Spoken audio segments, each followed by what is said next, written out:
Again, beautiful mornings. The mornings are better than afternoons. Yeah, so 3 dreams maybe or not? After a few prayers yesterday. Okay, Sheila. Later at 11:45, today's Remembrance Day. So Allez, there will be gunshots at allez, 11:45. in the air. Yeah, and then normally people will observe silence. Allez, quarter to 11:45 a.m. 11:45. Okay. Yeah, yesterday we had firecrackers just when we finished the King of Prayers. Very auspicious. Yeah. All right. Yeah. So for more auspiciousness to come about, then try to generate the correct motivation. And well, auspiciousness for enlightenment. Yeah. As we know from yesterday, we know now exactly how to generate the correct motivation of, for the benefit of all sentient beings. So think in those lines before we start.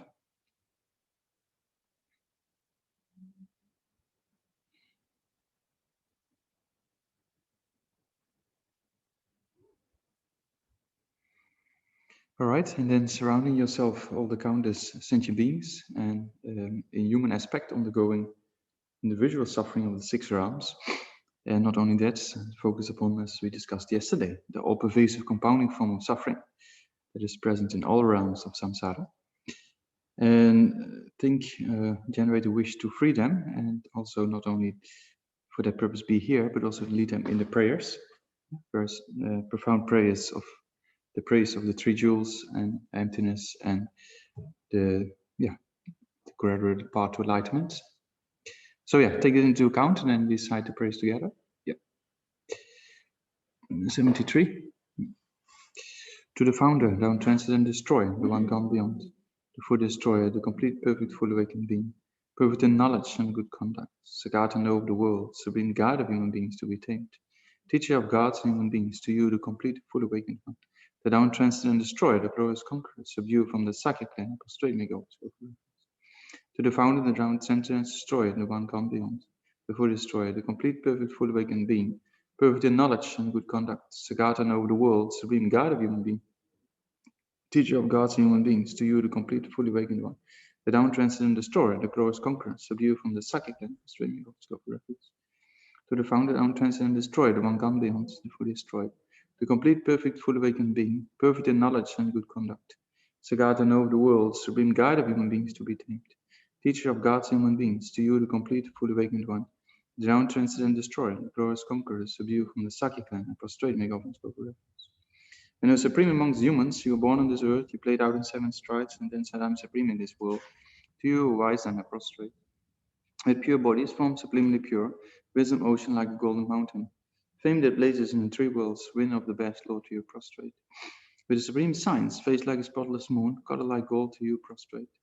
Thus free like you, the 3 worlds are not, incomparable wise one, to you prostrate. The Savior having great compassion, the founding having all understanding, the field of merit, of qualities like a vast ocean. To you, the one gone to dustness, I prostrate. The purity that frees from attachment, the virtue that frees from the lower rounds, the one part, sublime pure reality, Dharma that pacifies, I prostrate. And those who are liberated to show the path to liberation, the only field qualified for realizations, who are devoted to the moral precepts, to you, sublime community, tending virtue, I prostrate. Homage to the Supreme Buddha, homage to the Dharma refuge, homage to the great Sangha. To all 3 ever devote homage. To all worldly of respect, bowing with bodies, as many as atoms with all respects.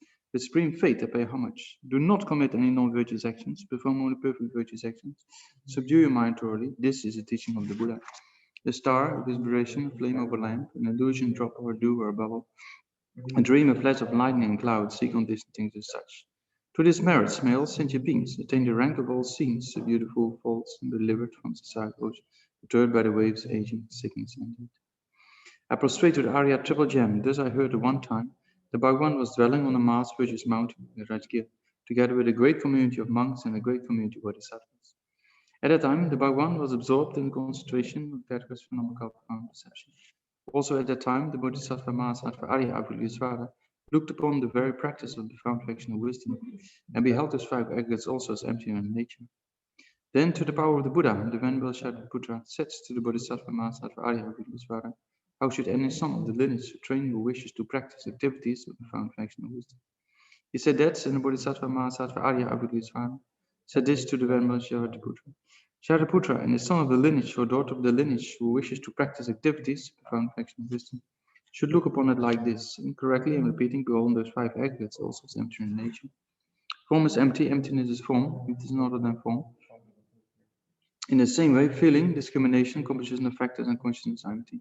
Shariputra, likewise, all phenomena are emptiness, without characteristics, unproduced, unceased, stainless, without stain, not fulfilled. Shariputra, therefore, in emptiness is no form, no feeling, no discrimination, no composition of factors, no consciousness. No eye, no ear, no nose, no tongue, no body, no mind, no visible form, no sound, no odor, no taste, no object of touch, no phenomenon. There is no element up till and including no mind element and no mental conscious element. There is no ignorance, extinction of ignorance, and so on, and up to including no aging and death, no extinction. Similarly, there is no suffering, origination, cessation, and part. There is no exalted wisdom, no attainment, and also non-attainment. Shariputra, therefore, because there is no attainment, bodhisattvas rely and dwell in perfection of wisdom. The mind without discretion, without fear. Having completely passed beyond error, they reach the end point of nirvana. All the Buddhas who dwell in the three times also manifest complete awakening, unsurpassed perfect cleaning, and reliance on the perfection of wisdom. Therefore, the mantra of perfection of wisdom, the mantra of great knowledge, unsurpassed mantra, the mantra equal to non-equal. The mantra truly pacified all suffering should be known as truth since it's not false. The mantra of perfection of wisdom is declared Tayata, Gata Gata Paragata Parasampata Bodhisattva.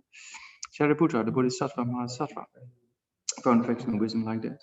Then the Bhagavan arose from that concentration and commended to the Bodhisattva Mahasattva Arya Abhidhamesvara saying, well said, son of the lineage, it is like that. It is like that once you practice profound perfection of wisdom, just as we indicated in the Tathaga's rejoice. The Bhagavan, having thus spoken, the Venerable Shariputra, the Bodhisattva Mahasattva Arya Abhidhamesvara, and those surrounding there entirely, along with words and gods, as well as overjoyed and highly praised by spoken by the Bhagavan. I prostrate to the gathering of the Akinis of three chakras who abide of the holy human space. By the power of clairvoyance and look at practitioner like Mother of Child. Akasamara Sasana.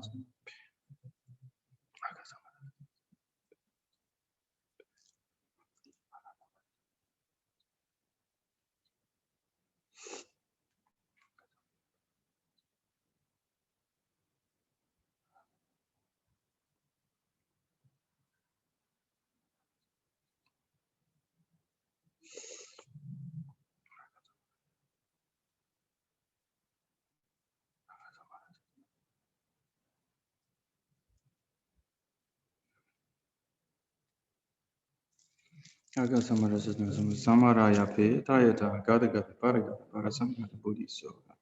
By the teachings of the power of supreme goodness and power of truth, may in and out hints be transformed, may they be dispelled, may they be pacified.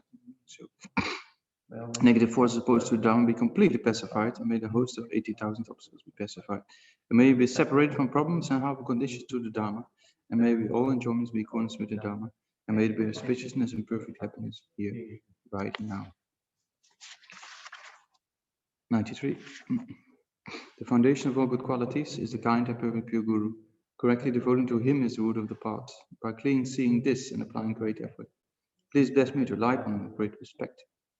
Understanding that precious freedom of this rebirth is found only once is greatly meaningful and difficult to find again. Please bless me to generate in minds honestly day and night takes its essence. This life is impermanent as a water bubble. Remember how quickly decays and it comes. After death, the shadow follows the body. The reeds of black and white come and follow. Finding firm and definite conviction in this, please bless me always to be careful, to abandon even the slightest negativities and accomplish all virtuous deeds. Seeking samsaric pleasures is the door to all suffering. They are uncertain, can be relied upon. Recognize these shortcomings, please bless me to generate a strong wish for the bliss of liberation. Led by the pure thoughts, mindfulness, alertness, and great caution right. The root of the teaching is keeping Prashmoksha balance. Please bless me to accomplish this in practice. Just as I have fallen into the sea of samsara, so of all modern migratory beings. Please bless me to see this and train the supreme bodhicitta and be the responsibility of freeing migratory beings.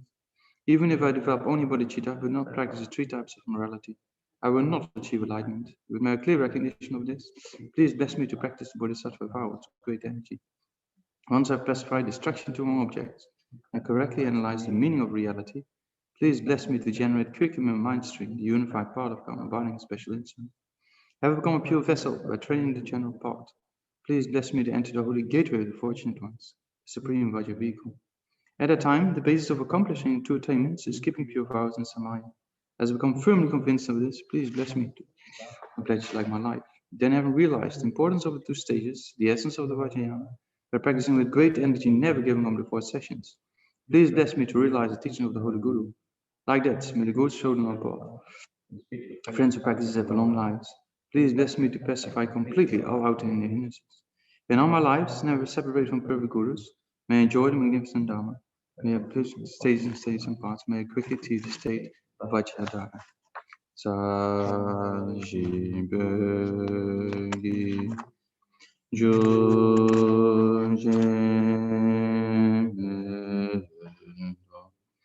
dra ri ra le ne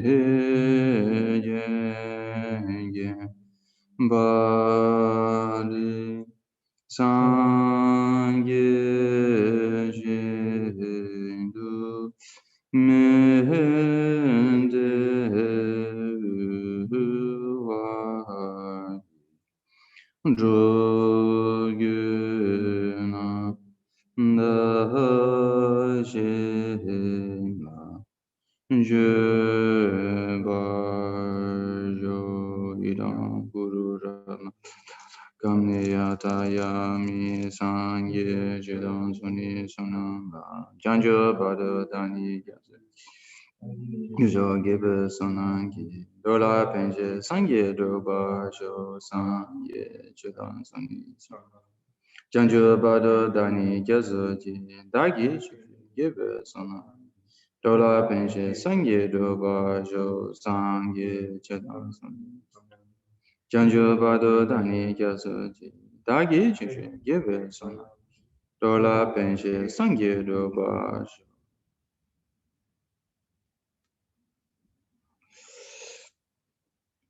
Kange tu sin is we taba tanje pama chere. Tama jene tun se wako tam de chat salo.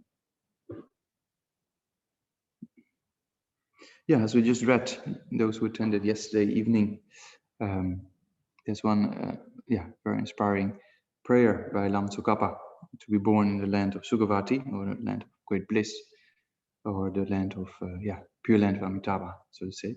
So there it reads that blocked by thick ignorance, the points to be abandoned and obtained, So by the power of strong ignorance, we don't know really what to abandon and what to practice. Yeah, so that's majority of people in this world have this thick ignorance that prevents us from really understanding the law of cause and effect. Yeah, and we believe in the afflictions, and that causes us not to create the right causes for happiness. And the chance for being to reach a higher state or higher life are killed by a weapon of anger. Yeah, so same, Shantideva also says, all beings wish happiness, but they have this ignorance to not really understanding what's the cause for happiness. And although they want happiness, they constantly run into the direction of creating the cause for suffering. That's what Shantideva says. And then by the power of anger, even whatever little virtue that has been created, that gets destroyed by anger. You see, so the same as Lama Tsongkhapa says in the beginning of this prayer.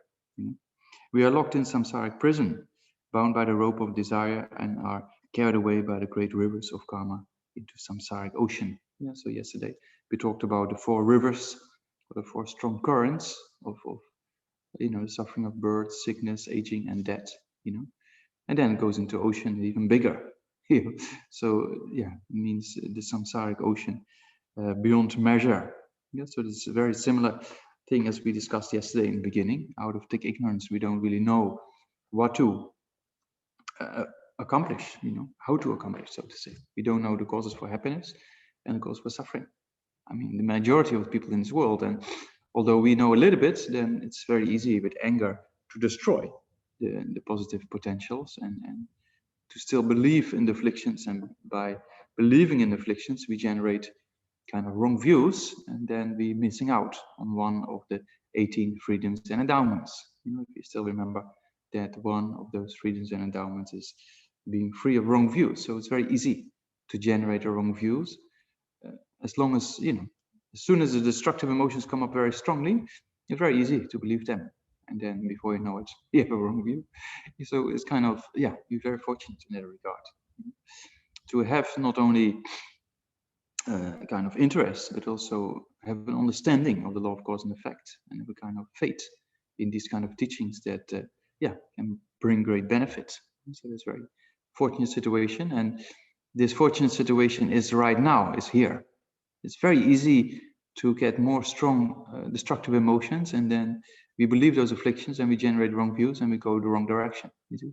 So that's also one reason why we should take the essence. Now our mind is in the right kind of you know, understanding of the Dharma. It's very easy to lose that. Very easy. You know, before you meet Buddhism, then the mind was different. You know, so it's kind of very easy to fall in that kind of direction. Yeah, also in the future. So now we have this incredible opportunity. We should use it and take the essence. And well, take the essence as, you know, the beginning of the Lamrim is the great scope. And then in order to generate this bodhicitta, we have to train in accordance with the small scope and in accordance with the middling scope. Yeah, because without renunciation, there's no real compassion, as we saw yesterday. So very fortunate to have this faith and interest in these aspects of the teachings. So yeah, very fortunate to to be part of this. It's still discovering Buddhism, but it's called discovering Buddhism, but it's it's basically Lamrim, right? So it's very advanced practice by itself. You know, it's not really the basics, right? Lamrim is a very advanced kind of you know, practice. So yeah, so we're very fortunate to be able to share this kind of information. So yesterday we talked about the benefits of generating bodhicitta. Very important to be understood in order to progress. So not only to progress, but in order to enter the bodhisattvayana or the interest in the bodhisattvayana, it's very essential to contemplate the benefits, right? Then after having entered with interest, then the next step is, you know, that you keep going. And that means that for keep going, so to say, also our friend in effort in this regard can also be contemplating the benefits, you know, so all the way up to the aim has been achieved of enlightenment. You know? And then, yeah, even if the aim has been achieved, then still those benefits are became more or less manifest, right? So it's very important to contemplate the benefits. Then, yeah, we talked about equanimity as being the kind of root or the basic preliminary to any mind training, if it's 7 cause and effect or exchanging self others. Yeah, then we saw there's a slightly difference in approach with the 7 cause and effect. Then we mainly focus on 3 individuals, as we did yesterday with a short meditation. Well, the exchanging self others mainly focus upon the aspect that all sentient beings are equal from the point of view of wanting happiness and not wanting suffering. Yeah, so, and often we combine those two together also, you know, with equanimity meditations. Yeah, because if you contemplate the 3 individuals being equal, that implies that they all want happiness and not wanting suffering, and they all exactly the same in that regard, right? So, and in the other way, if you contemplate well that all sentient beings are equal from the point of view of wanting happiness and not wanting suffering, it helps you to see that the friend, stranger, enemy are also equal in that regard, right? So it enhances each other. So that's often why it's been used also in a combination meditation, as we did a little bit in the end, right? Contemplate that the 3 individuals are the same and then conclude with they are human beings wanting happiness and not wanting suffering.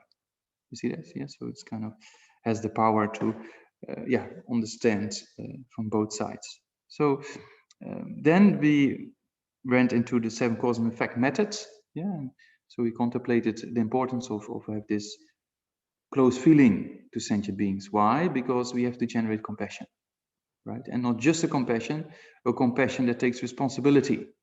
I will cause them to be free from suffering. So for that purpose, you have to get close to sentient beings, and that's why before this great compassion is kind of, or compassion in general, is kind of this yidong or jangpa, is this kind of being close to beings and wish them to have happiness, right? Yeah. So, and that sequence is building up by seeing sentient beings close to you, like your own mother or father, or parents of previous lifetimes. So that's we contemplated in a particular sequence, and that produces this kind of special intention. Yeah. So the special intention, as we saw, is luck, is kind of in Tibetan. Sometimes that's why I use the terms now and then. Then you get relate a little bit more to the actual meaning, because we only depend on translations. But sometimes it's good to know where it comes from. So luck means dela lakpa, means more superior than that. So more superior than the previous one. So that's why we say special. We translate special intention. I don't know, it's offered to other translations possible as well, but yeah. So it means it's kind of more superior or more supreme than the previous one. Why? Because the previous one was just the wish for beings to be free of suffering and made to be free of suffering. And now you generate wish, I will cause them to be free of suffering. Yeah. So those who recite the four immeasurables, then that's four immeasurables with one line each, 3 lines each, or with 4 lines each. And so then if you train in those kind of practices, it can be very helpful. Yeah. If you use it as a meditation, then you start with the immeasurable of equanimity. Yeah. So then it's in accordance with with the same kind of meditation as equanimity as the basis. Yeah. So that's kind of what we dealt with yesterday. Yeah, with the 4 immeasurables. How wonderful it will be. May they be. I will cause them to be free. That's what we discussed yesterday. There's also a 4th line. And if you have a teacher, or you feel, strong connected with the Buddha or any other, Dara or Avalokitesvara whatsoever, then you can also make a prayer with the 4th line. Please, Guru deity, or please deity, or please Buddha, bless me able to do this.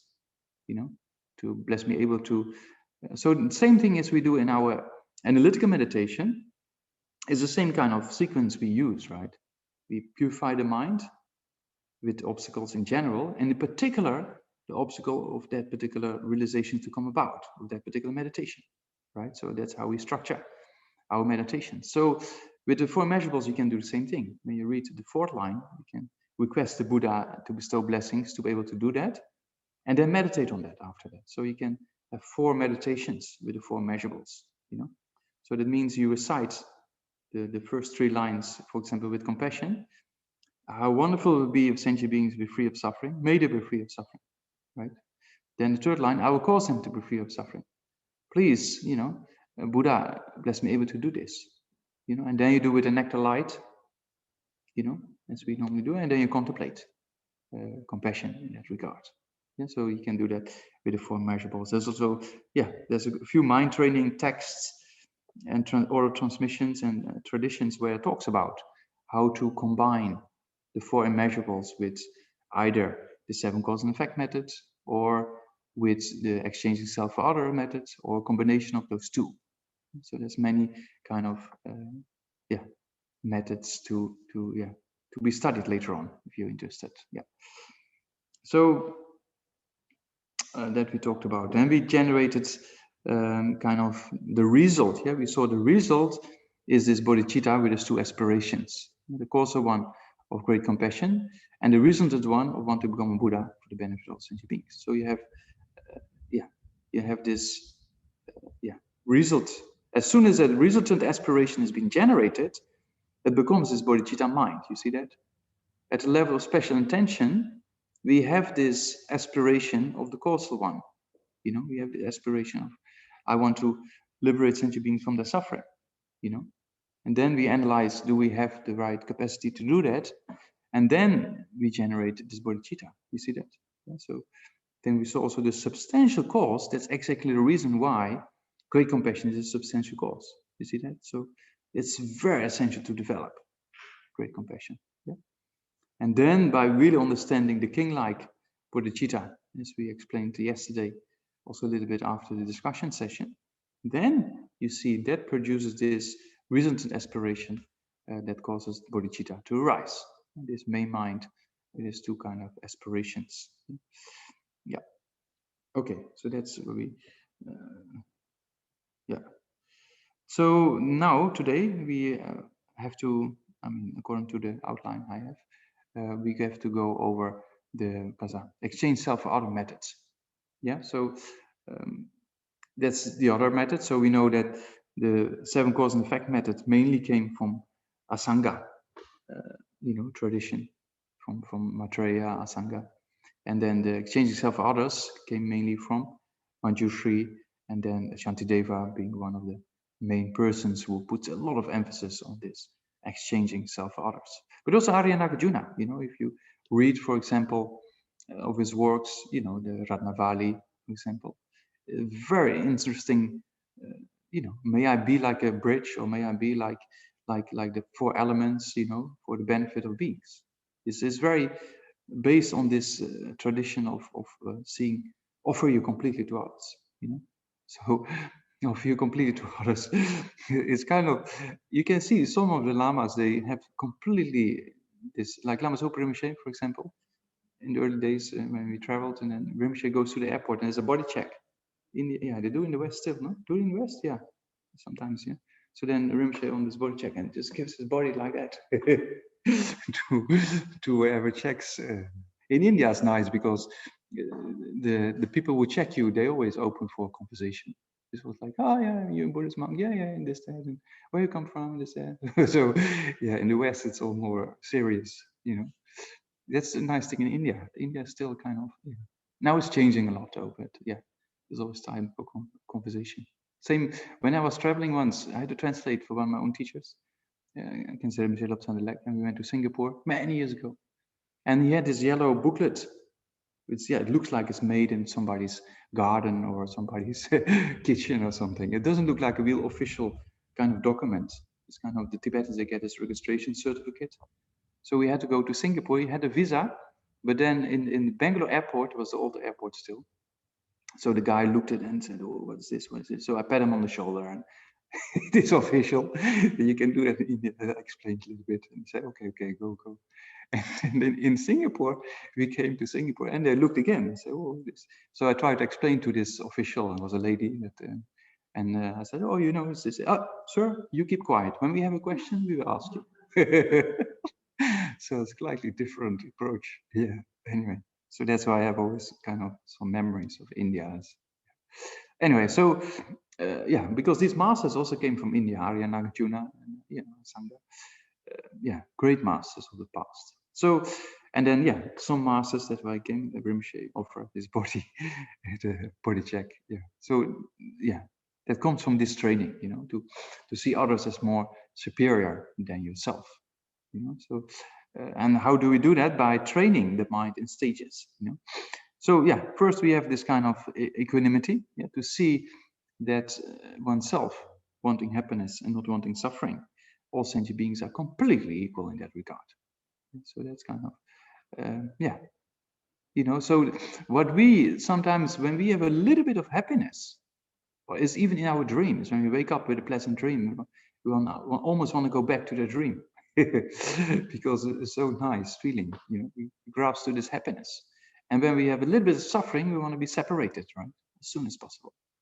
So we think we're the only one at that time, but all sentient beings are exactly the same, equal in strength. So that means to see that oneself is not more than others at all. You see that? Sometimes we often have this idea that we are other. Of course, we're different from others, but we always think we are maybe a bit more important than others, But actually, from the point of view of this wish, exactly the same. And from the point of view of afflictions, exactly the same. Sometimes we think we're the only one who has problems, But then you talk with others, and then you see the same, and then you think, oh, that by itself gives a lot of kind of relief. Because you always think you're the only one, but it's not true, right? So that's true with problems, and that's true with happiness, and with everything in life. So that means that based on that understanding, we try to see we're all equal, brothers and sisters sharing the same kind of states of mind. So that's kind of, to see oneself as equal with others in that regard. So that's the preliminary practice, so to say. And then you contemplate the faults from many angles. What are the faults of cherishing yourself?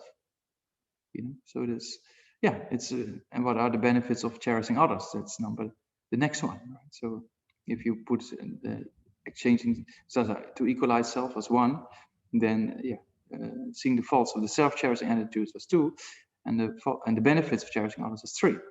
So it's very nicely summarized in Bodhisattva Charyavatara or Lama Chopa, where it says, look, I'm always cherishing myself, and the Buddha always cherishes others. Look at the difference.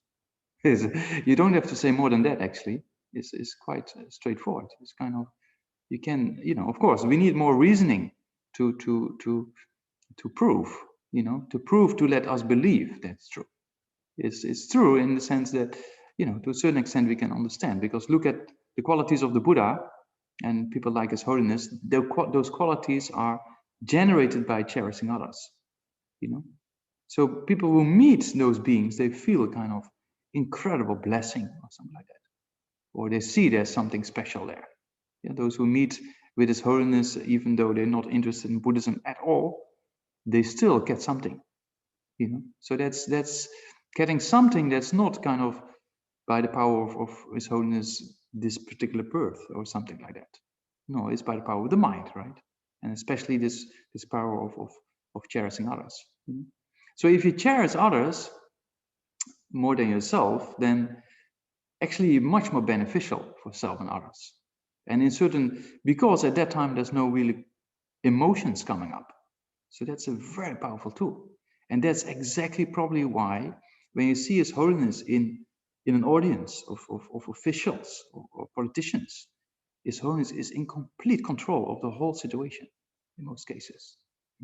It's very interesting to see. That means that if you see other politicians or people always have afflictions going back and forth, right? But where His Holiness is not present because of this incredible realization of cherishing others, right? But still in complete control, because control from the point of view knowing exactly what is a constructive way forward, So it's very interesting. So cherishing others more than yourself doesn't mean to sit in a corner all by yourself and then, let people do whatever they like, I'm nothing. It's not. It's a kind of a mental attitude, to see others as more important and to work for that purpose. You see, it's kind of a very strong mental attitude. Many people have misunderstandings on this point and think, if you cherish others more than yourself, then and you see yourself as the lowest of all, that means that you have to sit in a corner quietly or something. But that's not the real attitude. It's a very active mind, a very constructive mind, that puts down pride, jealousy, and that really constructively work for accomplishing happiness for others.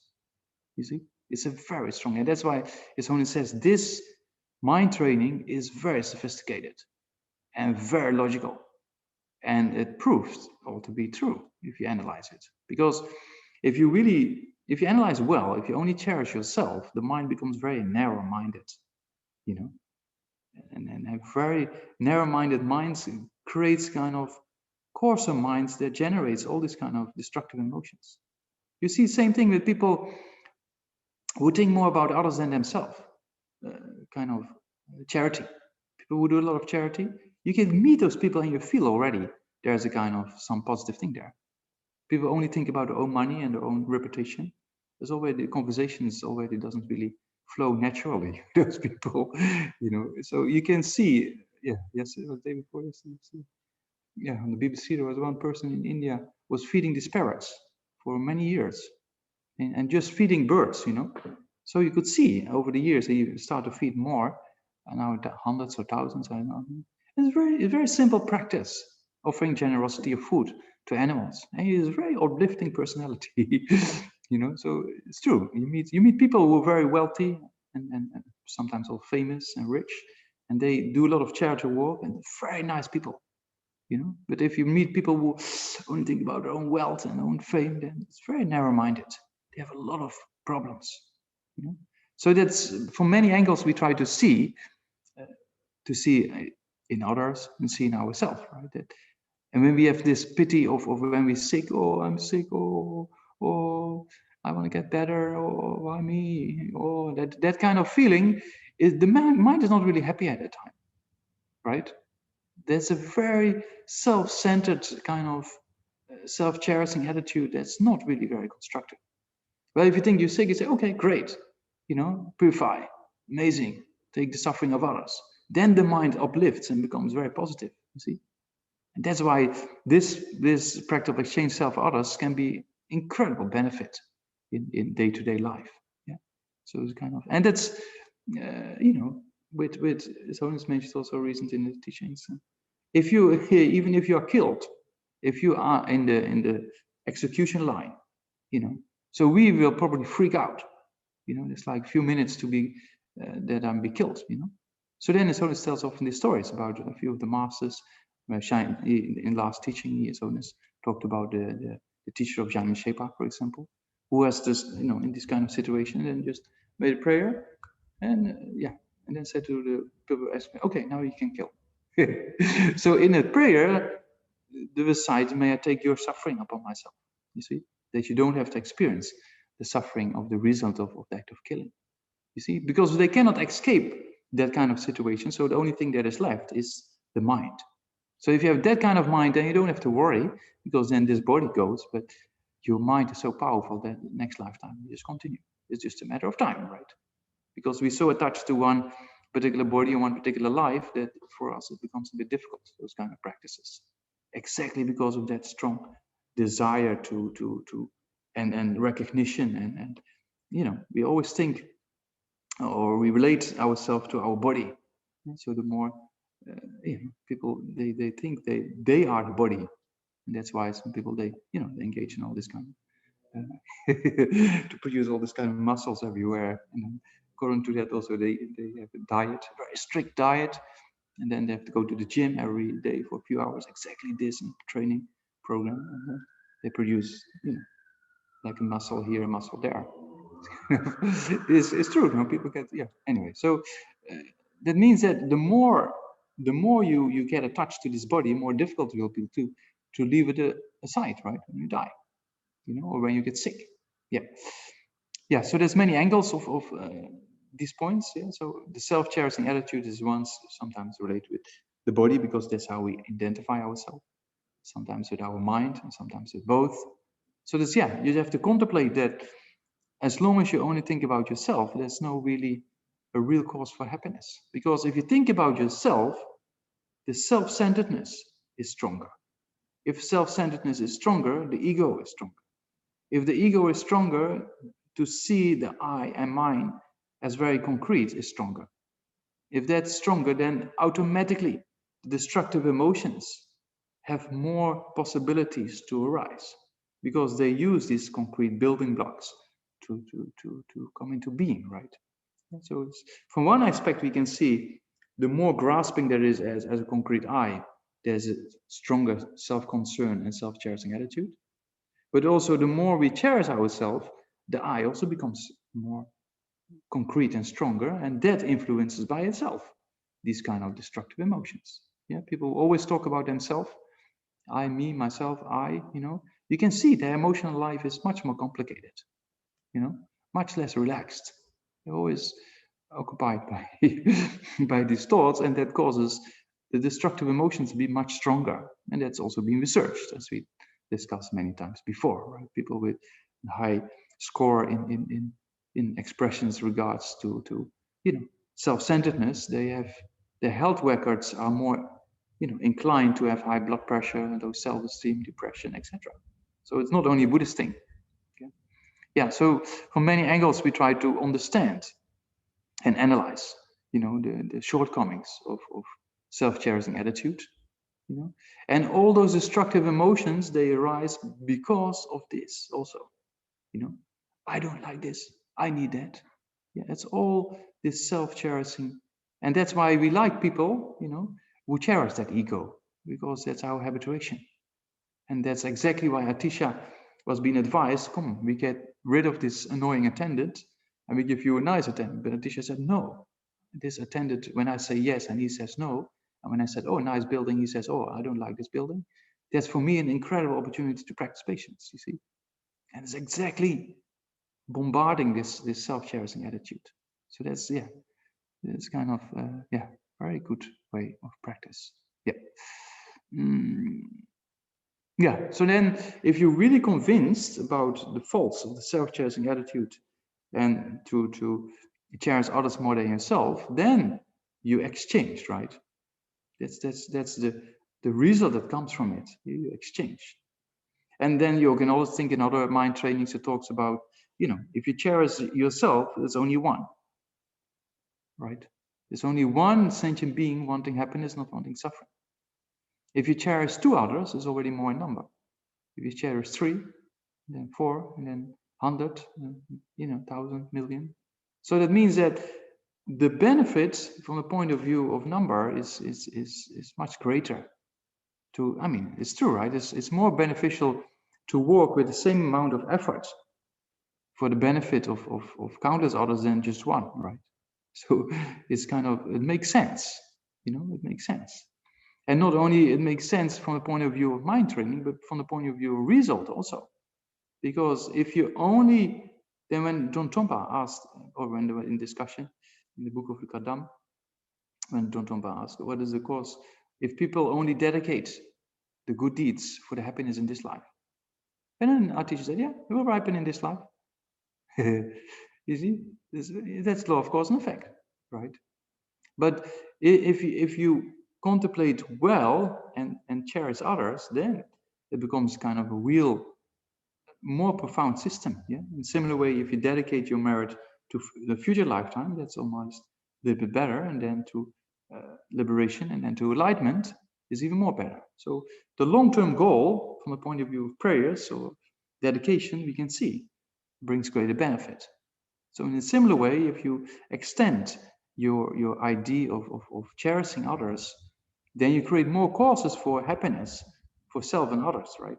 So that's exactly what His Holiness says. If you want to be selfish in an intelligent way. And that's really the law of cause and effect. It's not that His Holiness made this kind of idea or the Buddha made this idea. That's the law of cause and effect, right? That's the nature of reality, of conventional truth. You know? So if you act in accordance with that nature of reality, of conventional truth, in a way that the cause produces the results you like to achieve, right? We like to achieve certain results, but when we started today with this quotation of the Pray to be born in Shukavati or Shantideva's quotes, that we want happiness, so we need to create causes for that and prevent causes for suffering to be created. And that's exactly the law of cause and effect that exists, and we can act according to that cause and effect, you know, or karma. And that's the same thing. With cherishing others more than yourself, you create more causes for happiness for self and others. You see, if you only cherishing yourself, forget others. Even for yourself, you don't even create causes for happiness. You see that? So it's kind of not very constructive at all. You know, I mean, not constructive at all. The self-cherishing attitude. Yeah. So if point 2 and 3 of seeing the faults of the self-cherishing attitude and the benefits of cherishing others is done well, then automatically, you know, by the power of reasoning, it will shift. You know, yeah, we need that reasoning to come to a conclusion, right? Yeah, so it automatically shifts, and then you come to the actual exchanging self for others. You know, yeah. So that's number 4 in the general outline of exchanging self for other methods. You know, and then number 5 is then to do Tonglen practice. Tong means, you know, yes, in Tibetan, Tonglen means giving and taking is actually a better translation. Yeah, so giving and taking, you know, giving and taking. Why? Because yeah, in the 7 cause and effect method, also we see first is compassion, also first is loving kindness, then compassion. Maybe that's, but there's also other techniques when then it's first compassion. Anyway, so meaning that if you're really convinced about these points, you know, then how wonderful it would be if you could take the suffering of others and give your own happiness together with the causes to others. So you take the suffering, including the causes, from others, you know, and then you give away your own happiness together with the causes to others. So that's kind of a mind training you can do together with breathing, because we're breathing all the time, right? So we breathe to sustain our body and sustain life.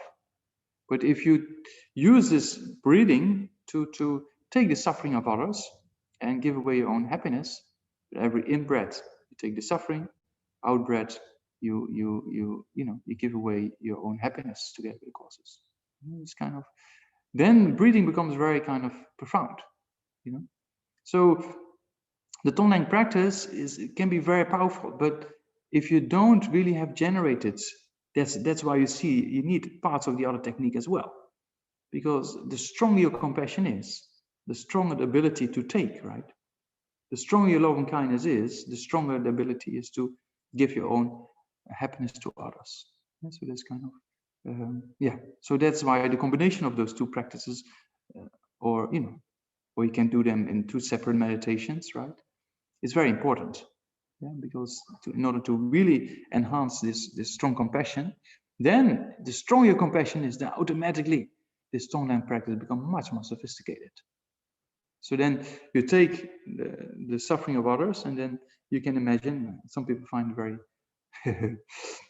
very strange to take black smoke. You think the suffering of others is in the form of black smoke.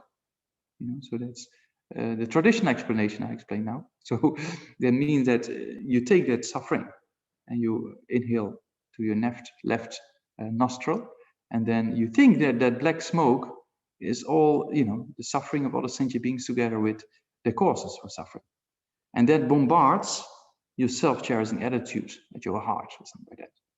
And so it becomes like an atomic bomb or a rocket, and that's very powerful, because the self-cherishing attitude only thinks about yourself, right? So now with this visualization technique, in relation with the contemplation of reasoning we did, we now also bombard it, and it can be very, very helpful to, and can be very, powerful tool to really bombard this self-cherishing attitude. Yeah, and then you exhale with white light, and that goes to all sentient beings. You give away your own causes for happiness. Yeah, so for some people nowadays discovering Buddhism, so you're already discovering, right? So you can talk about these things. If you talk about these things in a more universal level, I talked with Thupten Jinpa about quite a bit, because he does a lot of compassion training in a universal way. So he said, you visualize some white light in front, and then everything dissolves into there. It's kind of, it doesn't really become the real tonglen practice, but for people who are not ready to do something like this, then that can be done. It's better than not engaging in the practice at all. Anyway, there's a universal aspect, but so so if you take the suffering like that, it's so good, because you bombard your self-cherishing attitude, so you bombard the cause for suffering. You see that? It's very logical. You bombard the cause for suffering. So another aspect, when you are sick or depression or pain in the body, something like that, then when you're sick, for example, and you really have to rest and lay in your bed, and mind is always a bit dull when you're sick. So if you then try to do tonglen, then the mind lifts up, and then you think that the suffering of others dissolve into your sickness, or into your pain, or into your depression. So that's can be very beneficial. Why is that so beneficial? Because the pain we experience, or the sickness we experience, or the depression we experience, is a result of negative karma, right?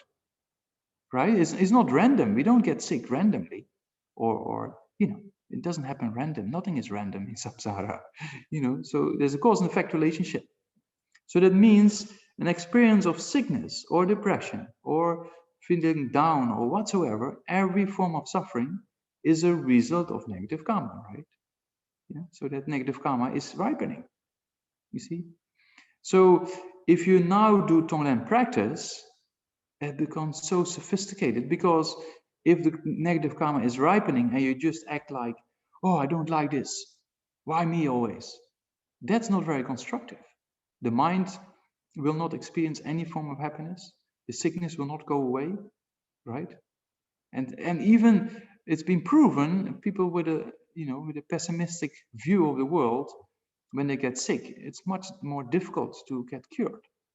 People are very optimistic and go on with life and say, oh yeah, sickness, yeah, a little bit, no problem. I'll be better tomorrow, be better tomorrow, day after, or next week, no problem. So that kind of approach is very positive from the point of view of the curing process as well. And that's been proven, right? There's kind of a lot of research been done. So in a similar way, if you are sick, instead of getting, cherishing the ego more, it becomes worse, right? But if you get sick and you can think two things. You think that, oh, great, now negative karma is ripening. Perfect. Because otherwise it might cause me to be born in other states of rebirth, in lower states of rebirth where practicing the Dharma is nearly impossible. Forget any causes to create causes for higher rebirth. So you can think, if you're sick, amazing opportunity, right? That you purify. It's a sign, right? If we get depressed or down or sickness, is a sign of ripening of negative karma. Isn't it? It's not. It's nothing else. So that means that that's amazing, because otherwise it can actually cause you maybe to be born in low state of existence when it ripens later, and then it's a more serious problem because you're stuck there for a long time. And now it's just a temporary thing of a few months or whatsoever, or a few weeks or a few days whatsoever, right? So it's amazing. So you can think in that way, ripening of negative karma. Then if you can take it in the Tonglen, that's even more superior. So that means that from a point of view of purification, it becomes superior. From the point of view of cherishing others more than yourself, it becomes superior. From the point of view of creating causes for enlightenment, it becomes superior. See? So there's many aspects to this Tonglen practice, because we saw yesterday the most powerful tool for purification is this bodhicitta, right? From the 4 opponent powers, it's present in each of those 4 opponent powers.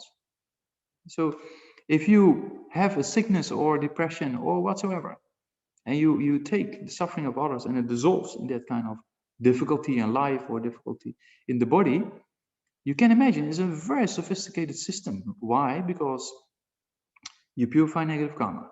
Because previous negative karma is always created in relation to harming others. And now you actually take the suffering of others upon yourself, you see? So it's an incredible purification aspect. You see that? Then on top of that, it bombards this kind of self-centeredness, so that from that point of view, it becomes a very sophisticated system as well. And it creates the real intention of compassion in action, because you actually engage in actual kind of action to take the suffering of others. It is Tonglen practice. And then you give away your own happiness. Because sometimes we create cause for happiness, think, oh, okay, now I made this donation, so I get wealth in the future, or I get the right conditions, or I got this, I got that. So it's still all to do with the self-cherishing attitude. So also when we talk about the 6 perfections, we also see that there's also the act of giving, that you give away your own kind of happiness to others, or your own results of positive karma to others. You see? Yeah, so from many angles, the Tonglen practice can be great, can be of great benefit to bombard the self-cherishing attitude, to purify negative karma, right? And to generate the real action in a certain sense of this kind of compassion and loving kindness. There's many interesting stories, people curing diseases with this practice. So that proves it's very interesting. I often told a story about a person with HIV many years ago. One student of Raad Kyung. So possible, So it's not. It doesn't mean that whatever your sickness you have, stop all medications and only do Tonglen. That's not the advice. Just keep doing the medication, of course, right? But on the side, do Tonglen. That's kind of because it's all karmic related. And if the karma is too strong to be purified with this particular Tonglen practice, then maybe it doesn't really happen. But there is also karma that can be purified, right, with Tonglen. And if that's the case, then yeah. But even if the karma is too heavy and nothing happens, still the purification is much stronger with Tonglen than just merely experiencing it. You see that? Yeah. So at least we get something out of it. Yeah. So, and that's probably exactly why it says that people in Tibet, in occupied Tibet, in the prisons, being tortured and on the edge of death, sometimes for years or decades. That's kind of. They don't, the majority, I should say, because there are a few cases, of course, the majority don't have this post-traumatic stress disorder, you see? And it's exactly because of these techniques. Thinking it's ripening of negative karma, or taking Tonglen into the part, it's very interesting. So the real practitioner, they take those examples, those difficulties in life, being tortured in prison, for us ordinary beings, is probably very difficult. Even in ordinary life, the little problems we face, like, oh, it's kind of like that. So one of the umses of, chanting masters of Namdak monastery, previous ones, one of the previous ones from Tibet, he was many years in prison. He told His Holiness, he said, I had only one fear or danger. And then someone said, what's that? That compassion, I will lose my compassion, he said. That ain't only fear he had. It's very interesting. He was not no fear for death or being tortured or pain. But so it's very interesting comment. So that means that in those difficult circumstances, and the same person also said, that was my most beneficial practice in the Dharma in this life. Because if you can practice in those circumstances, then it doesn't anymore, wherever you go, nothing will disturb you, you see? You see that? So if you engage in these kind of practices, all difficulties we face in life, then whatever happens in the near future, it will not really influence you. And you will just go in this direction of enlightenment. You see that? Yeah, that's kind of a very sophisticated system of practice. So yeah, maybe after the break, we do one of those meditations. So that means that, if you come to that conclusion, then still you have to come to a conclusion. Normally we have 5 points, traditionally speaking. In the Lamrim, it talks about these 5 points we just discussed, right? Equalizing, see oneself and others as equal, contemplating the faults of self-cherishing, contemplating the benefits of cherishing others, the exchange, and then the Tonglen practice. Yeah, so that's, generally speaking, that's the technique. Yeah, but still we know if you want to generate bodhicitta, you have to have these 2 aspirations, right?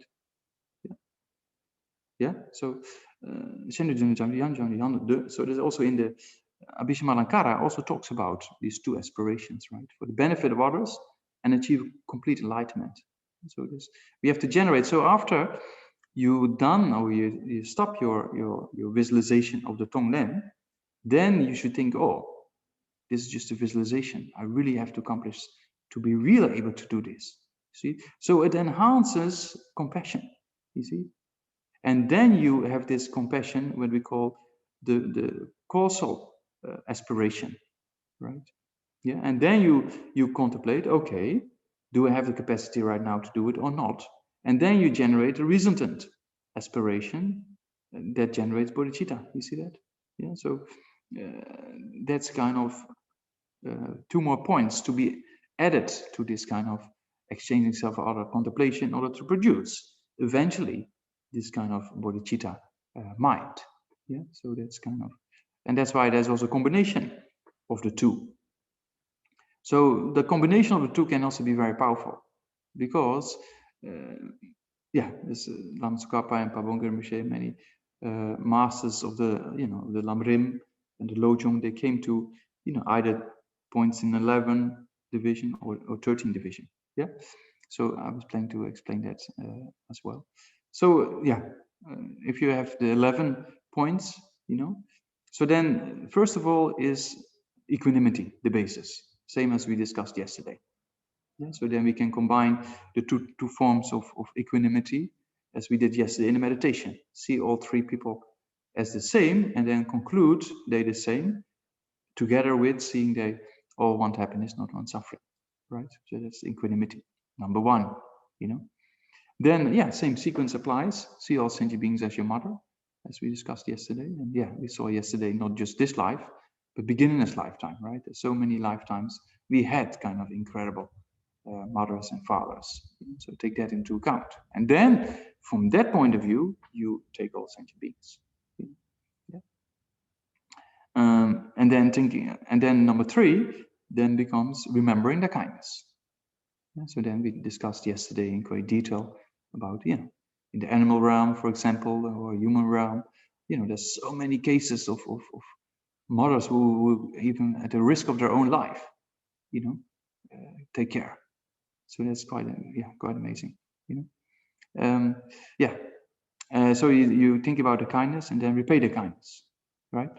Yeah. So if you take equanimity as number 1, then seeing them as your mother 2, and remember the kindness 3, and then repaying the kindness 4, right? Yeah. So that's more or less the same sequence as we saw yesterday. Yeah. So then you can see if you have that technique, you become closer to sentient beings, as we discussed yesterday, right? So then if you, after that step number 4, you take number 5 as, you know, you can contemplate the equanimity of self and others from the point of view wanting happiness, not wanting suffering, within the technique of exchanging self for others. Yeah, that becomes number 5, right? Yeah, we are number 5. Yeah. So then same what we just discussed. Then number 6 becomes to think about the faults of oneself, you know, and contemplate the faults of the self-cherishing attitude. Yeah, so that's the same sequence as we just discussed just now. And then number 6 becomes then, you know, to see the benefits of cherishing others. Yeah, you see that? Yeah, so yeah, 7, right? Yeah, I said 6. I said 6, no? But yeah, we are 7. Yeah. And last time, when was that? Last time, a few times, yeah. Once it happened that I was saying something correct, but I thought something wrong. So then I thought, oh, I said it incorrectly, but then people said, no, you said it correctly. But now it was the opposite. It's in my mind, it's a bit mixed up. Okay, so where are we? Number 7, right? Yeah. So what was 7? Yeah. So 7 is the faults of not the faults, the benefits of cherishing others, right? Yeah. Okay, good. Yeah, make sure everything is writing things down correctly. Yeah. So then number 8 becomes kind of exchanging, the actual exchanging, meaning we saw that if you're really convinced about the faults of the self-cherishing attitude and the benefits of cherishing others, then automatically the shift comes, right? Yeah. So that's number 8. Yeah. To actually exchange self for others. Yeah. So then number 9 becomes then more or less the actual tonglen practice, as we just discussed, you know. So then meaning now you can see it's a very sophisticated system, because you be close to sentient beings, right, with remembering the kindness, yeah, and then repaying the kindness. So there's a very close feeling being generated. Then to exchange self for others becomes easier. You see that? Yeah, so it's kind of a very sophisticated system. Yeah. Exchanging self becomes other, because if you see other beings being so close to you, then because of that, it's easier to see the importance of cherishing them versus cherishing yourself. Yeah, so it's kind of, a kind of special technique. And then you do this tonglen practice, you know. So in that tonglen practice at that time, it should generate this kind of what we say the kasa. So the tonglen practice has 2 aspects, right? Love and kindness and compassion, right? So those 2 aspects, love and kindness and compassion, is the love and kindness and compassion from the point of view of the special intention, as we saw yesterday. Yeah, that you take responsibility, but now that responsibility takes an action in the form of taking it on the breath.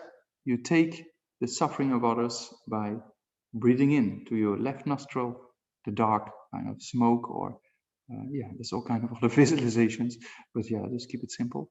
Yeah, so and that then bombards your sickness or bombards your self-cherishing attitude. And then through your right nostril, you exhale, white light in the form of white light, and that establish all temporary and ultimate wishes of sentient beings. They get all the food they need, they get all the shelter they need, all the clothing they need, and also they've been led on the stage of the path of enlightenment. And so there you can imagine they develop their minds by receiving all your courses for happiness, not just temporary happiness, but eventually ultimate happiness has to be achieved, right? So you can see then the taking of the breath of in breath of taking the suffering, and out breath of exhaling, giving your happiness together with the courses, becomes exactly the action or relation with the special intention of compassion and love kindness. You see that? Yeah? So take responsibility. I will cause them to be free of suffering. I will cause them to abide in happiness. Yeah, so that becomes an action. So the two aspects of special intention of compassion and love and kindness is now being taken into the practice of the Tonglen. You see that? Yeah. Yeah. So then after the Tonglen practice, then you generate, the stronger the sequence is, the stronger the compassion becomes. Yeah. The stronger the compassion is, the stronger the Tonglen practice actually starts to make sense. The stronger the Tonglen practice starts to make sense when you stop and finish your session. You see, okay, this is just a visualization. I have to do really something. And how can I do something really of benefit for them? I have to accomplish the realizations. And what's the best opportunity is this achievement of enlightenment. And then this kind of, what's it? The actual, mind of enlightenment will be generated. Yeah, you see that? Yeah. So that's kind of the result that comes from this combination of practicing. Yeah, yeah. So so you can also, if you put the same numbers, so number 8 becomes then, what did we say? The actual exchange, right? So then number 9 is this Tonglen practice, Tonglen practice. Yeah. And then number 10 can be, this, what we call this special, special intention, as we call it, right? Yeah. So really have this strong kind of, I really have to liberate them. It's my responsibility. Yeah. And then based on that number 10, then 11 produces this mind of enlightenment. Yeah, because the causal aspiration is there with the Tonglen and with this just being generated special intention as number 10, right? So then you contemplate and see, I have to accomplish the state that will help me to really be able to do something. Yeah, so and that becomes then number 11. So that becomes the actually generation of the light and mind, with the two aspirations. Yeah, so that's the kind of the combination of the two practices. So you can do separate, or wherever. The stronger the compassion is, the stronger the Tonglen practice becomes. So it's also you can see the two methods by themselves enhance each other, and that's why sometimes the combination of the two can be very helpful. Yeah? So that's kind of, and if you're really interested in this, then we're breathing so much. So whenever there's many masters of the past who also lived in all kind of places, we sometimes think, oh, it's only possible when you live in a cave, but you don't have to live in a cave to generate bodhicitta, right? Desung Rinpoche, one of the great masters in the Sakya tradition, who stayed many years in Seattle.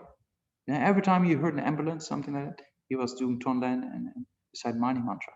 So you have so many opportunities, even in society we're living in, or when you sit in public transport, or now it's no, not really. Now you have to breathe in and you have the mask. But same thing. You can, wherever you are, you can just focus and look around and do this Tonglen practice, right?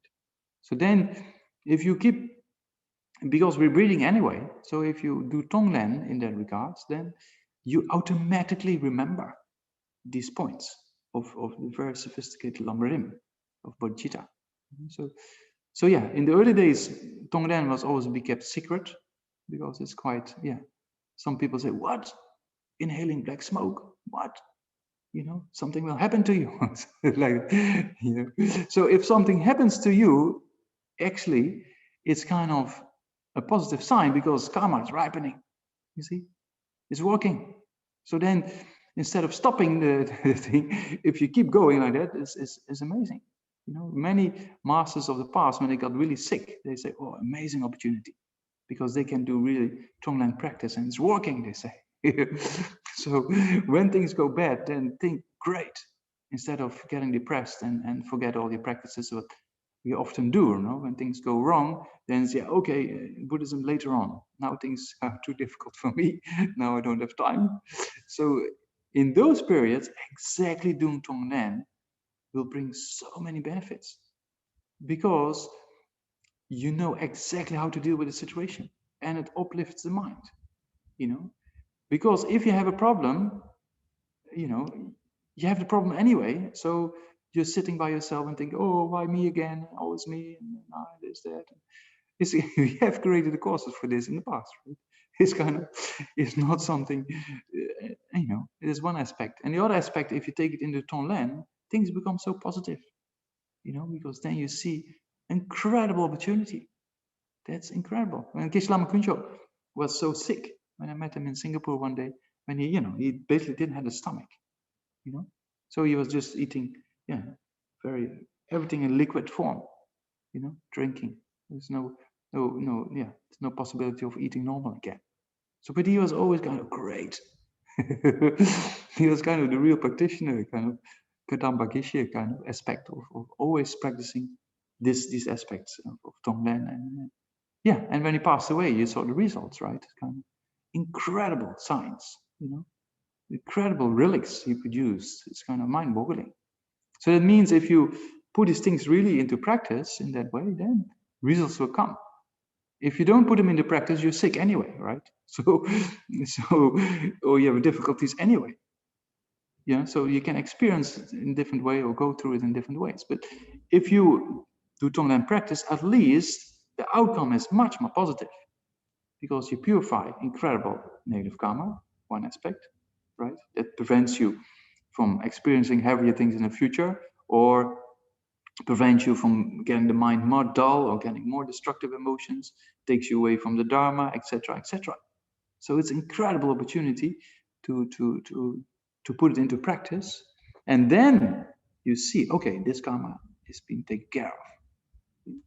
And that's one positive aspect. Another positive aspect, that the mind becomes much more uplifting, because its self-cherishing attitude disappears, right? If you do it well. And if the self-cherishing attitude disappears, then automatically we become more optimistic, because all low self-esteem is all, and narrow-mindedness and being down is all rooted in this self-cherishing attitude.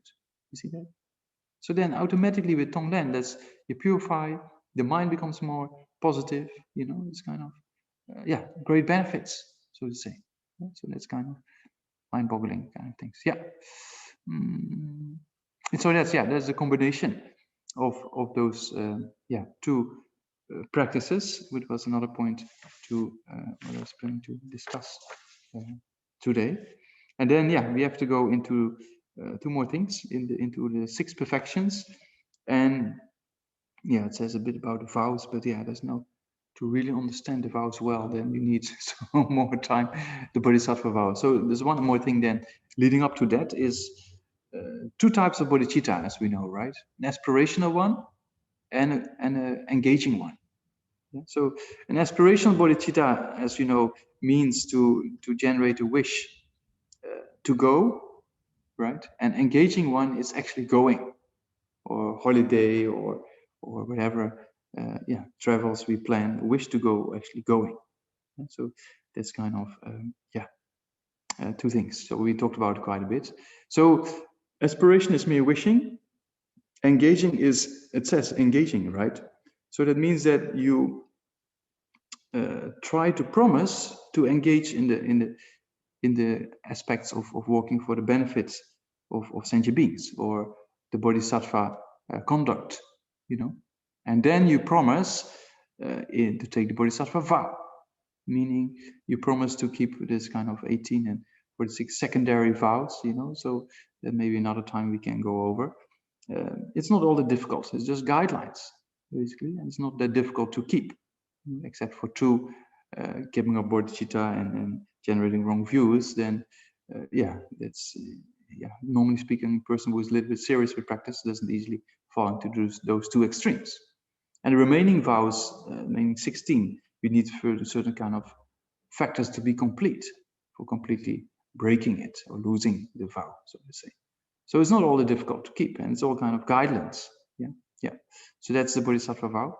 Then the aspirational bodhicitta also, and that's just common sense logic, right? If you generate this mind, you try to prevent it from degeneration, in this life and in future lifetime. So that's why they say there's the white karmas and practicing the white karmas and avoiding the black karmas, meaning, you contemplate the advantages of bodhicitta again and again, as we just discussed, because that prevents us from degeneration.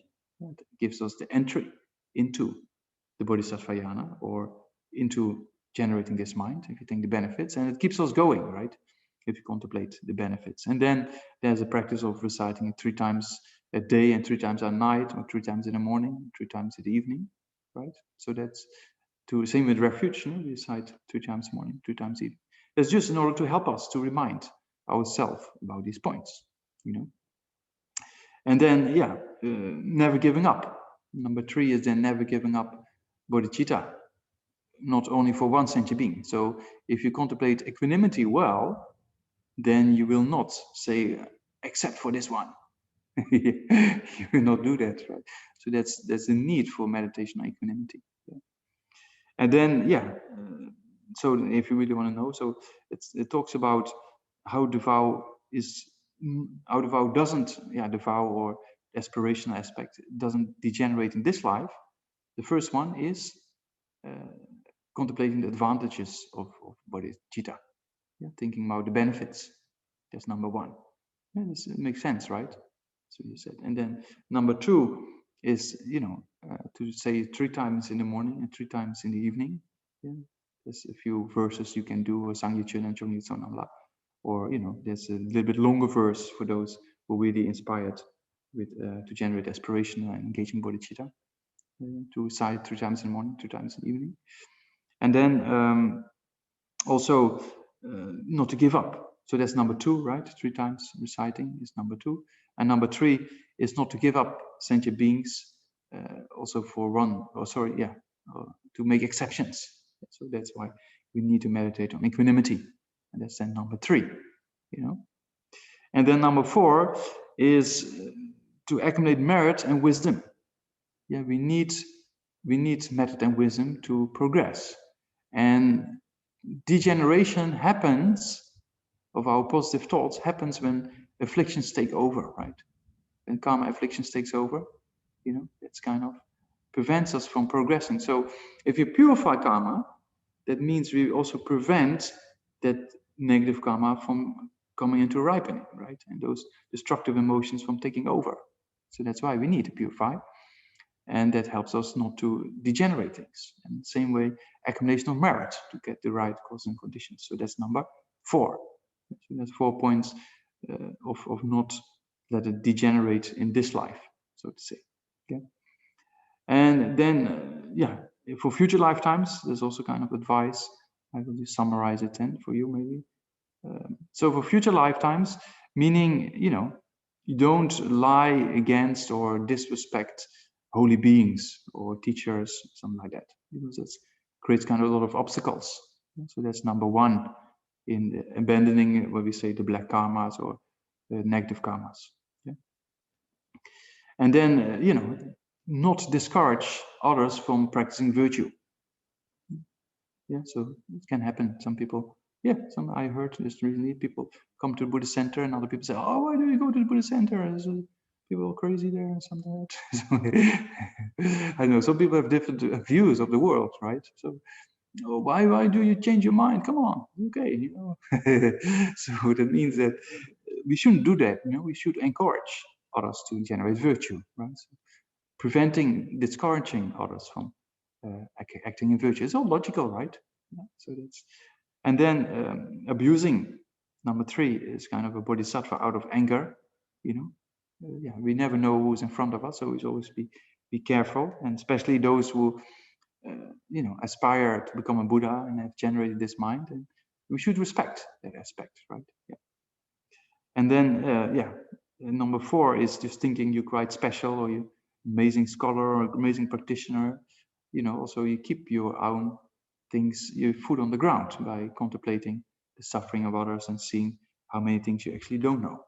You know, so that's quite, yeah, it's easy. Just read a few complicated books and you know already, you know, quantum mechanics. And you see straight away it's very confusing material.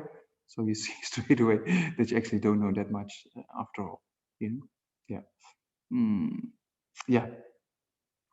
And then, yeah, in a similar way, it says, don't lie to sentient beings or try to deceive sentient beings, right?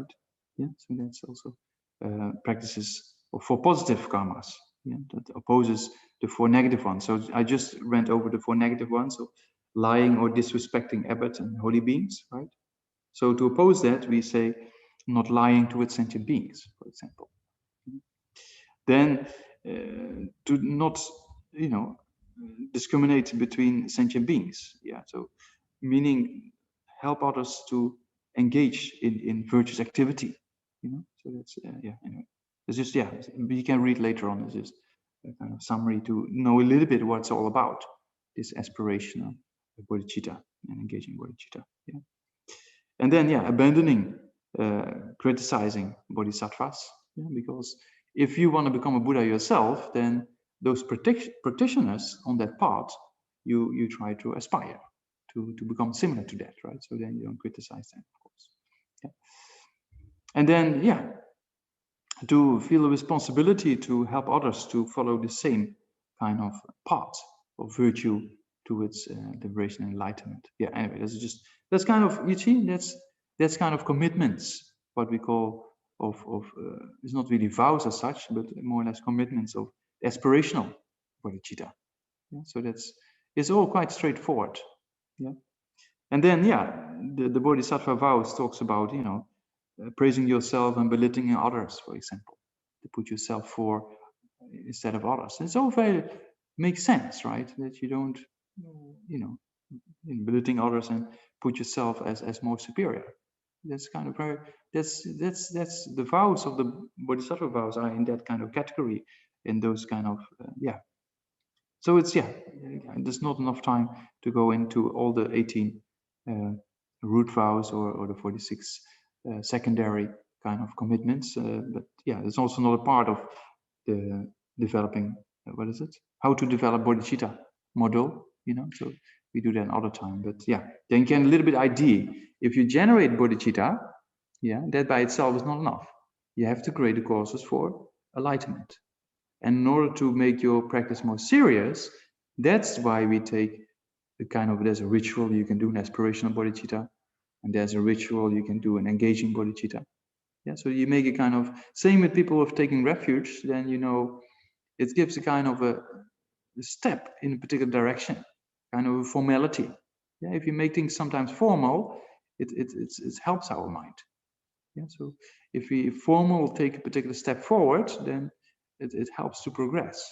You know, so the same also with bodhicitta.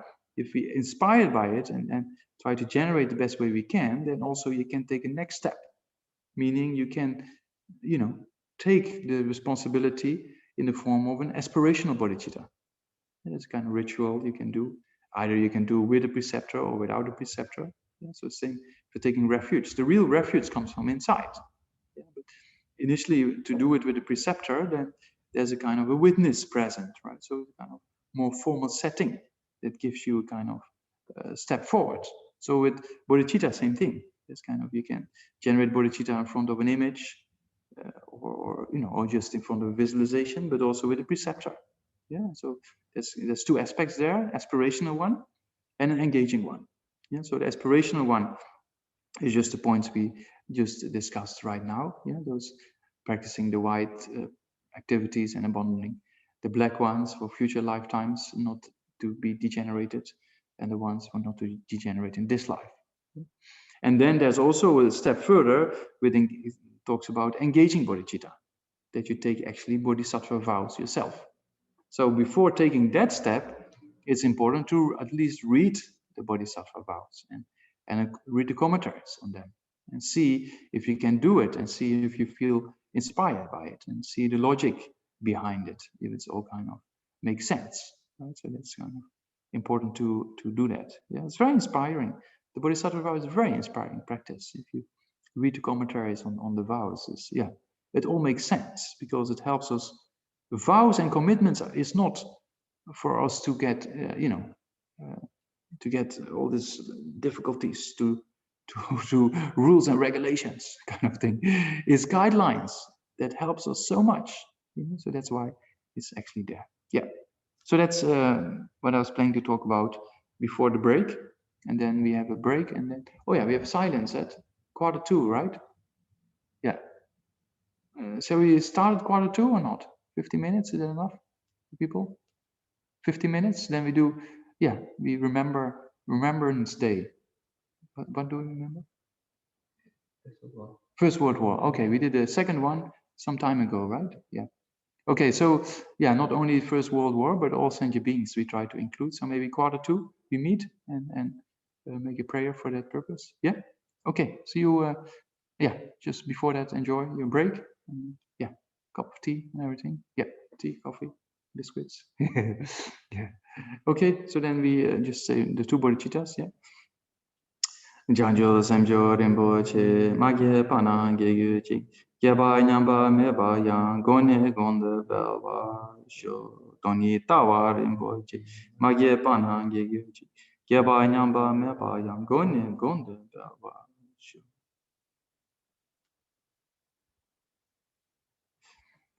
Okay, enjoy your break. Yeah. And see you